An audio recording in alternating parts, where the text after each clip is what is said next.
One of our big stories this morning, frustrated pupils and parents from Kwadengendala Secondary School in Soweto are protesting this morning. They say the school building is dilapidated and learning conditions there are inhumane. Children are staying at home for weeks on end. Heidi Giokos is tracking the story and joins us yet again with the latest. Heidi, we understand there were a bit of developments. There was some sort of a confrontation between parents and the contractors, so they have arrived.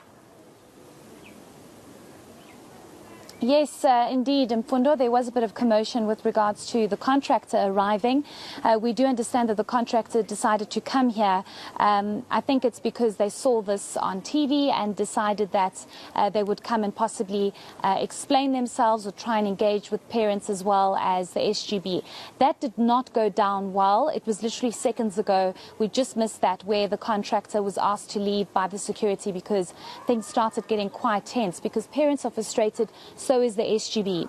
The contractor was trying to explain to the parents and the SGB that they have sent an extensive report to the Department of Education about the state and condition of this building. I'm going to move out of shot and ask my colleague Balu to just show you. This is the actual school. So this is the school where construction started taking place in about 2015, according to parents and the SGB, and it's been like this ever since. The contractor, however, alluding to the fact that the condition of this building, when they started with revamps and revamping this building, they realized that the building is in very bad condition and it actually needs to be demolished and started from scratch. However, the department, of course, needs to give the go-ahead on this, and the department has not done so. This is why the building has been standing like this for some time. The contractor also trying to explain to parents and SGB that there is no working space here because of the containers that have now been used as classrooms. So it becomes very difficult for them to actually do their work. However, that's no excuse, because whether it's the contractor or the department's fault, something needs to be done about this, because this is a construction site.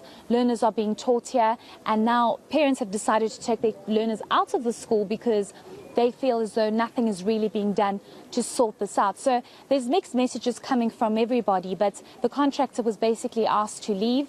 She left. Things got quite intense and quite volatile, because parents are just saying, we're tired of all these excuses. Whoever's fault it is, sort that out and try and make sure that learners actually have a conducive environment. But as you can see, this is a full construction site. There is absolutely nothing that can be used here at the moment, and either needs to be revamped and restored, or it needs to be demolished, as the contractor has alluded to. So we will get a response from the department. We do know that parents, very angry parents, will now head to the district office here in Pimville to get a response from the department, hopefully, and see if they can get answers, because they are just very worried about the fact that they cannot have their children at school because of the condition of the school.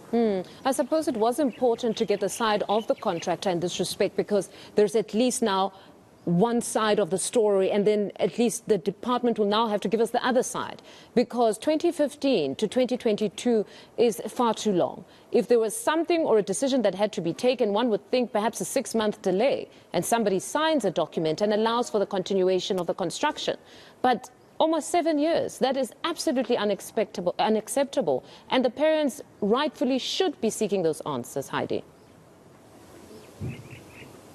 Yes, certainly, Mfundo. And what's interesting is that the contractor did say that she had tried to reach out to the media some time ago, because she had seen that story that we did in White City at that school, where very similar problem. The contractor came in, did not finish the school. Learners are being taught in a number of containers. And this becomes problematic for them because it's just not a conducive environment to be taught in. So this becomes a huge problem for parents, and also the contractor needing to explain this. But, you know, when parents are told it's not my fault, it's this person's fault, they don't really want to hear that. They want a tangible solution and answer to this problem. So it's definitely a big problem. 7 years on, since 2015, as you mentioned, we can understand if it's about 6 months to a year, but not 7 years later.